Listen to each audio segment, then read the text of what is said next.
I'll never forget this one time. I was basically in the middle of my PhD, and I had this great opportunity to attend one of the top conferences for people like me who study bears and manage bears.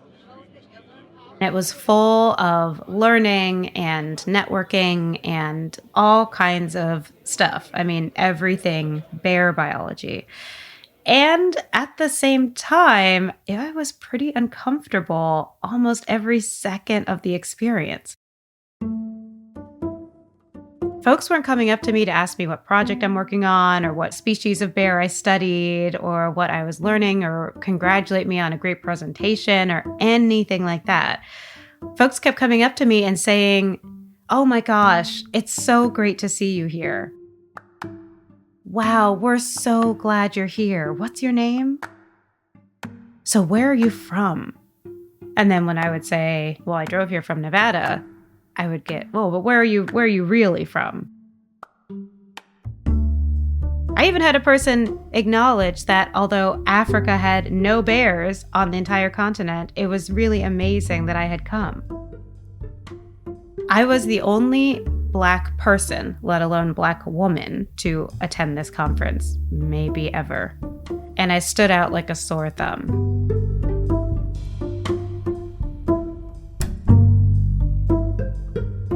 This extra piece, this identity piece, this specific type of strength that me and people like me have to bring every day, it's hard, for sure.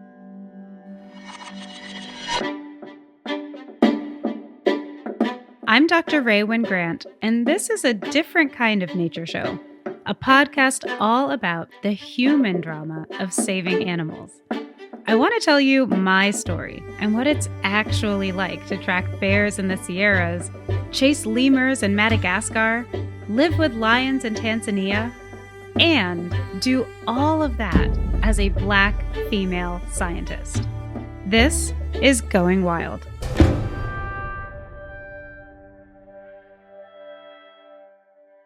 One of the things that we're doing so well in this podcast and conveying is, the roadblocks, the stumbling bits, the real parts, along with the triumphs and the successes and the awards and the discoveries. And I want to make sure that people understand that it hasn't all been adventure. The hardest parts of my life haven't necessarily been getting sick or not finding the animal. A lot of the hardest moments of my life have been because of who I am and the group of people that I come from, and that's not fair. I hope that some of these stories are shocking and can really shock people into action.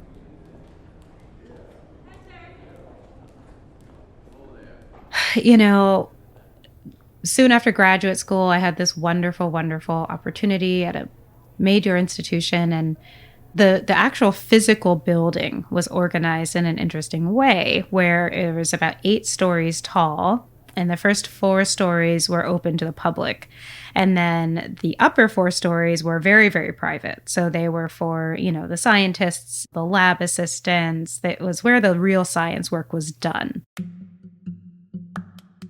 The elevators, although they'd go from public to private floors, you have to have specific badges to get to the upper floors. There's a lot of restricted access. I couldn't go everywhere.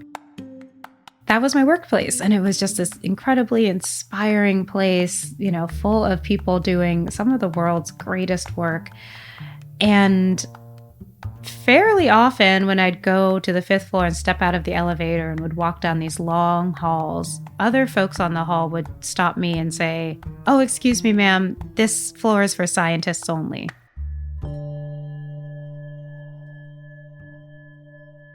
I remember the first time it happened, I was super confused. Like, oh, did I get off on the wrong floor? Or, oh, why would they think that I'm someone from the public? Or is it because I'm new? Is it because I'm this? Is it because I'm that? And then it happened with enough regularity, different people each time, that I realized, oh, I don't look like what they think a scientist looks like. I had been told I was in the wrong place, I don't know, 8 or 10 times, in 1 year. And I remember in this one particular moment, I had 2 of my interns with me. And there's a woman who was waiting for the elevator on the 5th floor and getting ready to come in. And when she saw me, she said, "Oh, excuse me, ma'am, I'm sorry. This floor is for scientists only."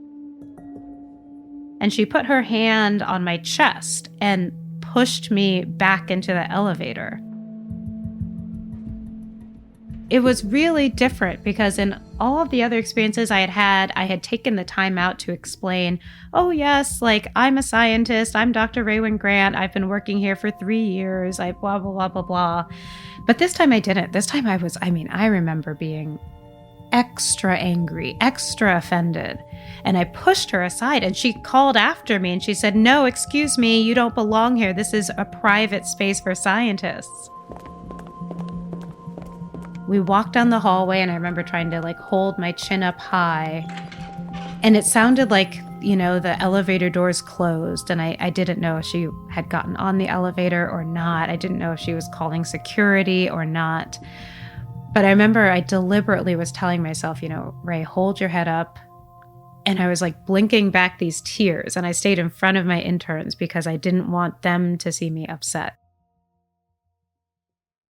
The next day at work, we had a staff meeting, and I brought this up at the staff meeting. And I remember that my higher ups in the staff meeting were super apologetic. "Oh, we're so sorry this happened. Oh my gosh, it's unbelievable. We're sorry, we're sorry." But no one had a solution. No one had an action item or an energy to do something. And I could think of a million things to be done. I could think of an all staff meeting. I could think of a kind of a passive aggressive posting of posters all over the hallways that says, "This woman is a scientist and she belongs here." But instead, I got a lot of profuse apologies. And so it didn't stop.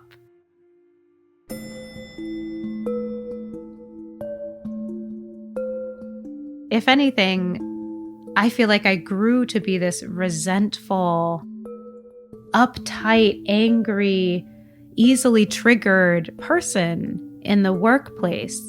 Because whether I was having a good day, a bad day, a triumphant day, or, whatever, it would be cut down in a way that I wouldn't be able to predict. At any moment, someone could suggest to me that I look like someone who in no way has a place on this floor of highly credible, super engaged, world-renowned scientists.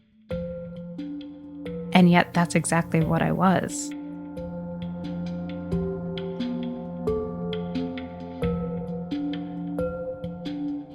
Things like getting told you don't belong or being asked about where you're from, those are examples of microaggressions. Getting pushed into an elevator is a little different. That's more of a macroaggression. And that's because microaggressions are different, usually small or subtle ways that racism shows up and are typically non-violent. And so they can be kind of swept under the rug or easily excused by the perpetrator. But they leave such a lasting effect that they can be extremely damaging. One time I heard someone compare microaggressions to mosquito bites. If you get one mosquito bite one day, it's going to be really annoying and it's going to bother you and it's going to be irritating your skin all day, but it's not going to throw your whole day off. But what if you got a mosquito bite in the same part of your body every single day for a week, a month, a year? You wouldn't be able to take it. You might freak out. You might melt down. You might explode. You might go on a rampage trying to destroy every mosquito in sight. But what people on the outside would see is one woman getting one mosquito bite and losing her mind and not understanding why that happened. What they wouldn't see is that you've been bitten by this mosquito in the same super sensitive place on your body every single day, and you've just been dealing with it until you can't anymore.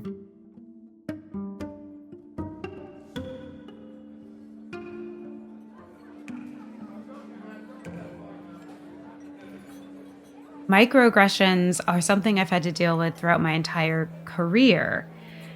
And I have tons of stories. I have been at banquets where I am the one getting an award. And as I walk through the banquet space, I've had people hand me their dirty plates because they think that I am the cleanup staff.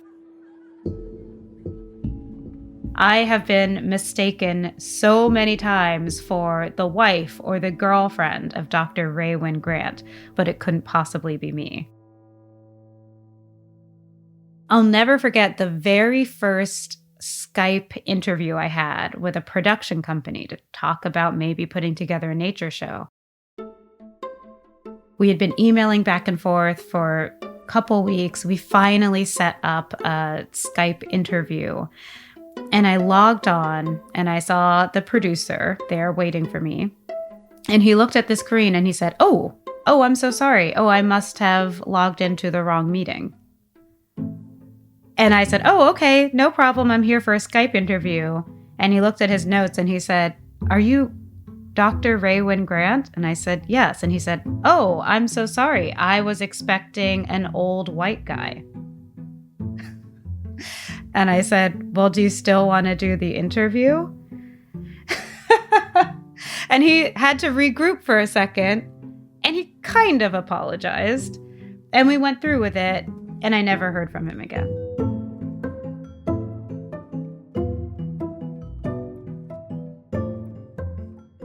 I think one of the things I want to drive home is that, like, as I have progressed in my career in stature and status, like, this hasn't stopped. You know, it continues. It follows along. And that sets my experiences apart from lots of other people, in particular white people in my field, who, you know, might be mistaken for a student or might be, you know, thought of as junior for a while, but eventually that disappears. There is this important intersection of race and gender that creates really painful microaggressions that follow me, and I can't escape them, and they hurt. And they limit my capacity to do the work that I want to do, that is ultimately to help the planet. This next story is a bit different from the others because it's a story about the way I felt after something happened in society that I could not control. And one of the reasons that this story is coming last is also because I think it offers some really solid solutions to be able to act and to know what to do to improve the situation and help prevent it from happening in the future. This story takes place in 2014 when I was at the tail end of my PhD, and my work had just been accepted into one of the nation's major ecology conferences. At that point, I had been studying black bears near Lake Tahoe out west for about 4 years, and I had applied to this conference at least once before, but I think twice, and I had always been rejected. But this time, I actually got my work accepted to the conference, and that was a really big deal because it essentially kind of validated the quality of my work. And so I was super excited, really, really, really proud of myself. And at the same time, I became super intimidated because in my department, I had never felt like I was as good or as smart as many of my peers. And I definitely know I didn't necessarily have the supreme respect of some of the top professors in my department that other people had. But I felt like this conference was the great equalizer. Like anyone who got accepted into the conference and who delivered a really good presentation would be considered a top student in the program. And I was so ready to achieve. But I also knew that I had to do extra well because I was Black, because I didn't know a single other Black person that was going to be there. And the last thing I wanted was to be the new Black girl who does terribly. It was a lot of pressure. What I was interested in is what parts of the landscape have higher rates of human-induced mortality for black bears. In my study site, we were losing a bear or two every day to some sort of human-induced mortality, which is a really big deal, especially when we're trying to grow the bear population, not shrink it. My presentation was going to be about data, about patterns, about maps, and I really wanted to somehow have the essence and the soul of a bear there with me to really kind of drive my point home. I had a bear skull, and what was unique about it is that it had a hole right in the upper right part of the head near the brain. It was a bullet hole in the skull, and this bear had been shot by a person, and it had been hunted illegally, so poached essentially. It was this kind of gnarly example of, hey, this big, beautiful, fuzzy, cuddly animal also gets shot in the head all the time. The conference was in August of 2014, and the day before the conference started, I drove to my hotel in order to prepare for my talk. As I was driving to the hotel, I was listening to NPR. In Ferguson, Missouri, a curfew is about to take effect for a second straight night. They were describing a story that had just took place where a young man, a teenager named Michael Brown, was unarmed on a walk and was shot and killed by a police officer in Missouri. And the city of Ferguson, Missouri had erupted into what the news was describing as riots. A line of demonstrators and lobbed smoke or tear gas canisters toward the crowd. The Missouri Highway Patrol. It seemed that there was violence, there was fire, there was anger and tension. And the community in Ferguson was grieving the loss of one of their own. As I was driving towards this conference where I did not expect to see another Black face in this group of literally thousands of ecologists, I got overwhelmed with the injustice and the unfairness and the isolation and the grief.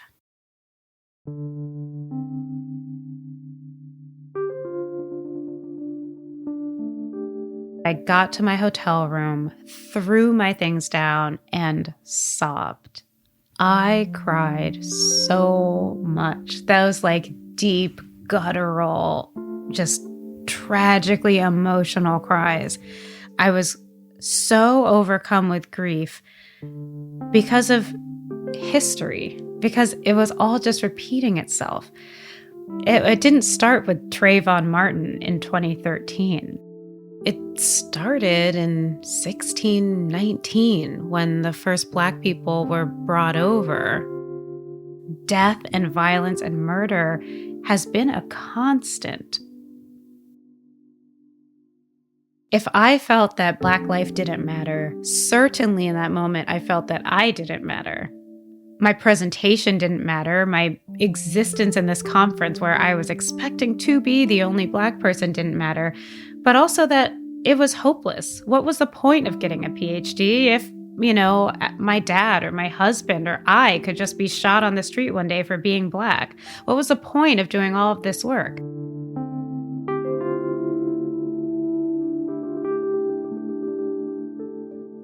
I just cried, and I remember crawling into bed in the early evening. I didn't eat dinner. I didn't practice my presentation. And I woke up in the morning to my alarm and to my overwhelming anxiety that I had to get up immediately, go to this conference, and present even though I was completely unprepared, A, and B, even though this horrible, horrible thing had still just happened, and Ferguson was in even more of a chaotic state than it had been before.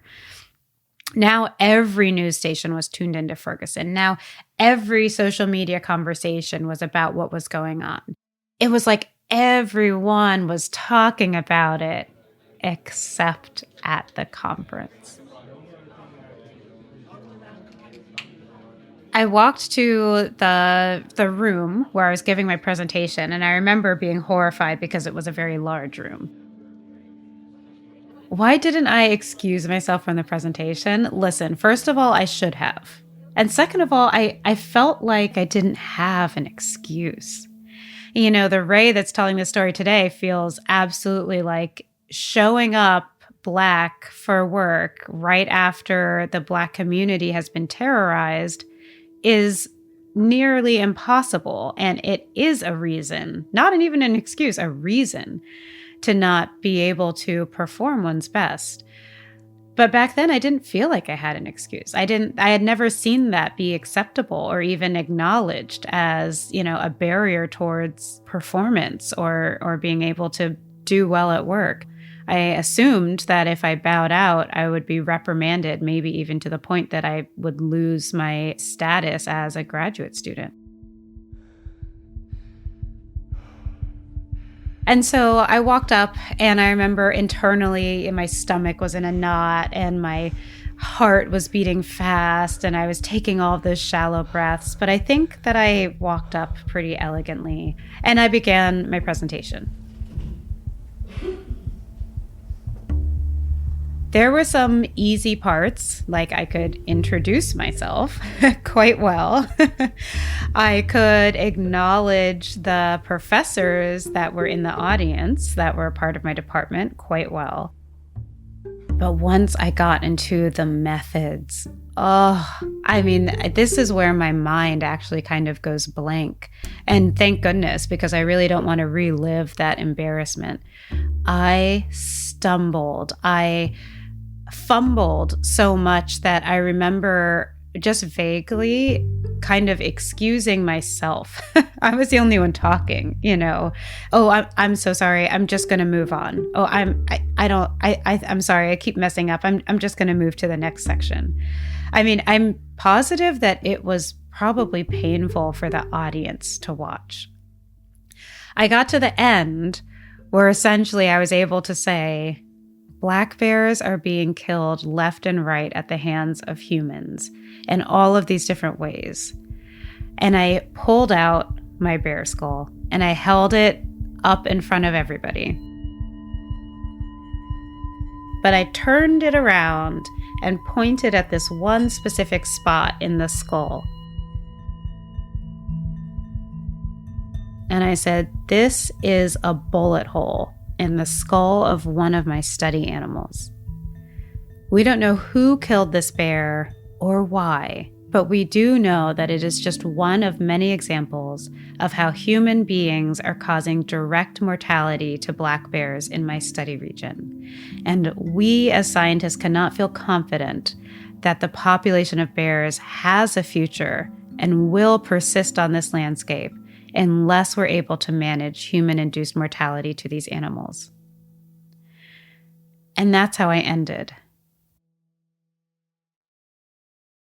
In my mind and in my heart, I felt so ashamed that I was spending my time and my energy on this very day that Ferguson was burning down, talking about the death of Black bears at the hands of humans and how that needed to be controlled, managed, and eradicated, when the death of Black human men and women in our country, people like me, people like my family members, wasn't being properly addressed and justice wasn't being served.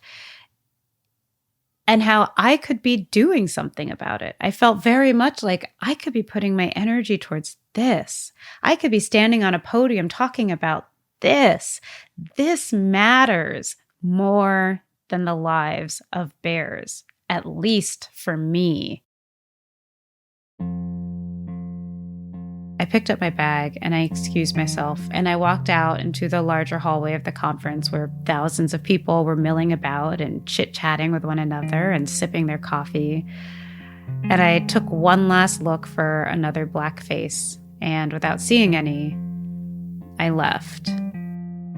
I was supposed to stay at the conference for many more days, but I couldn't. No one ever approached me. No one ever said to my face, "Oh yeah, I was in that audience, and Ray really messed up. What was up with her that day?" And I didn't say anything. At the time, at least for me, it was like I was either being Black and addressing the injustice, or I was being a scientist, and there was no space for that. Which is something that a lot of Black folks, especially in their professional spaces, have to deal with. Because often there's a cost to raising your voice about racism. There's a social cost, there's a professional cost, and we kind of know that. And it's hard enough to exist in your Black professional space. And so you really want to do everything you can to keep it safe.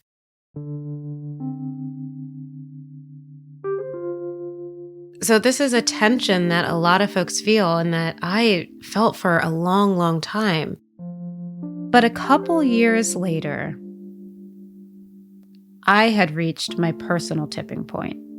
And it was definitely helped along by becoming very close with a couple of other Black scientists. I was able to clearly see and begin to articulate that the intersections of my identity were actually the answer to what was needed. And that was a supportive, conscious, scientific community rooted in justice and anti-racism work.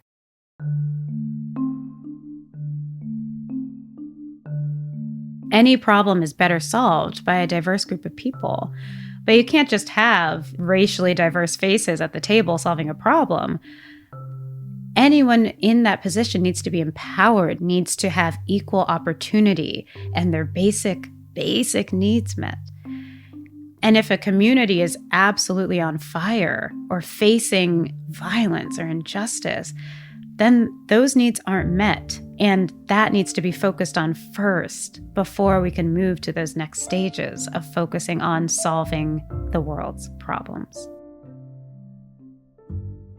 Once all of those things came together in my mind and in my heart and in my soul, I got really brave and started articulating this more widely.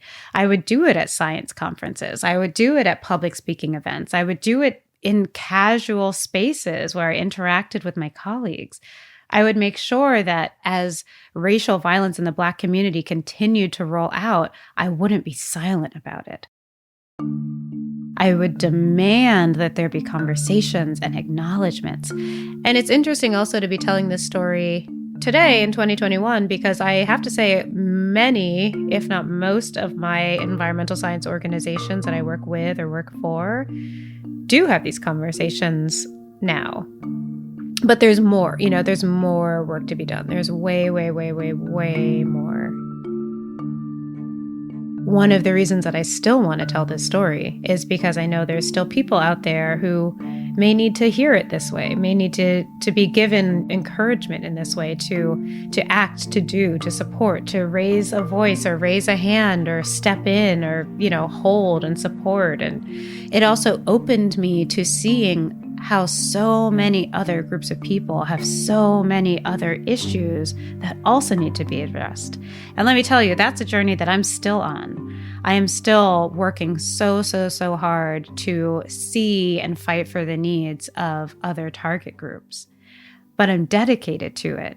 And I know that it only strengthens the bigger goals that I have and that so many people have of using science to make the planet a better, healthier, more balanced place.